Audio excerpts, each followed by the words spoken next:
Hi, I'm Spencer Openshaw. This is my son Jensen. He's now 14. Jensen was diagnosed with avascular necrosis of the hip. That's where essentially the top of the femur that's inside the hip socket was dying because it wasn't getting any blood flow. Blood flow had been stopped for some reason. You know, we had gone to many traditional doctors, talked to many specialists across the country to find out more about this and what the prognosis was and what we could do about this avascular necrosis. Essentially, we were told that there wasn't much we could do. There were a few expensive and risky surgeries that we could do, but they all had a very small likelihood of even helping. When we asked if the bone will ever regrow, they said no. It's there's no way. This is not something that is ever reversed. Blood flow never comes back. It never has. It never will. There was no hope. So Jensen was in a lot of pain.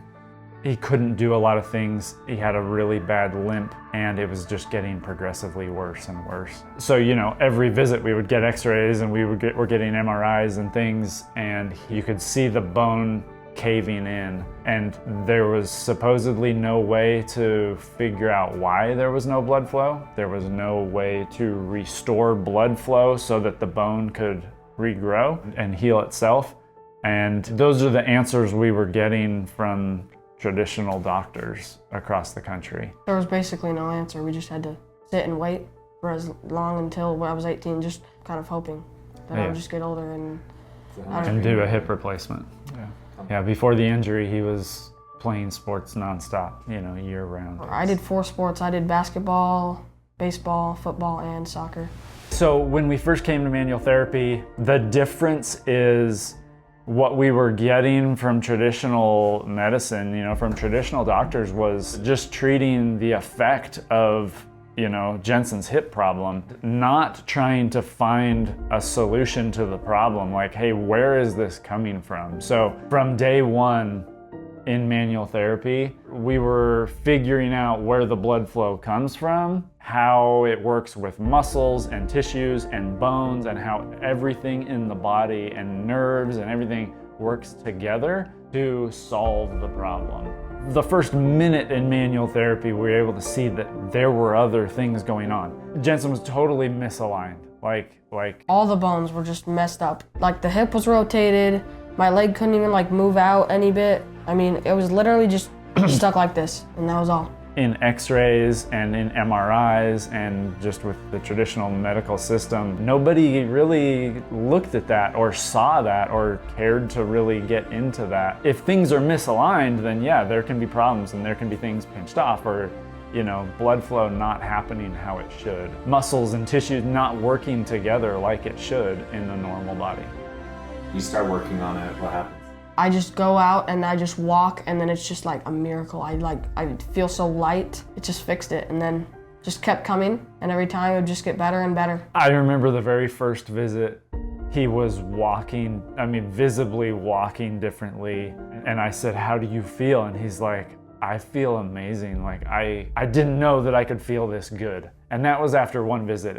But every time he would leave the appointment way better off than when he came in. Yeah, we came in with crutches and he walked out without them. So after a while of doing manual therapy, Jensen started to get back into sports, and we went to an appointment. They took x-rays as usual. They had him walk up and down the hall, and she's looking at the x-rays and she's watching Jensen walk, and she's like, "These don't match. With what your x-ray is telling me, you can't be walking like this." Then she finds out that he's playing a couple of sports again. You know, he's gotten back into basketball and he's started to play tennis. He picked up tennis. She said, "You shouldn't be not just walking like this, but you should be in a wheelchair. Like, none of my other patients, none of them whose x-rays look like this are even walking. None of them are going to school. They can't go to school. They're in so much pain. They're in wheelchairs and they're just getting ready for a total hip replacement." And Jensen was walking and he was doing sports, and you know, they just didn't know what to think. Yeah, so we went in for another appointment after doing manual therapy and getting to the point where everything feels good. everything looks good. Before the x-ray, I asked the doctor, I said, okay, so what if blood flow has been restored? Then what will we see in the x-ray? And they said, well, if that were the case, then we would see new growth on the bone. And so we got the x-rays, and sure enough, the bone has not only stopped collapsing, but the bone is regrowing, and it's shaped perfectly. The length of his legs are both exactly the same, which is another impossible thing with what he's been through. They told us Jensen's gonna be in a journal of medicine someday because this has never happened before and it can't happen. In their mind, it's a crazy fluke thing that can't be explained, but you know, we know how it's happened.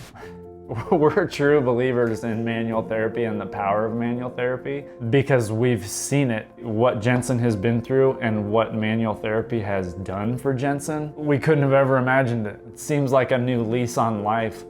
Before we came to manual therapy, there was no hope.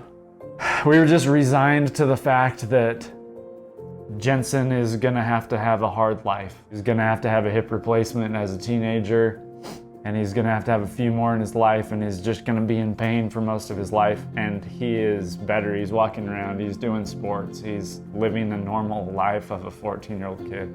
It's because of our manual therapy journey. Jensen lives pain-free. He's able to do everything that he wants to do. We're still in recovery because the bone is still growing, but there's now so much hope. We're just so grateful. It's like it's just been a huge blessing in our lives and a miracle.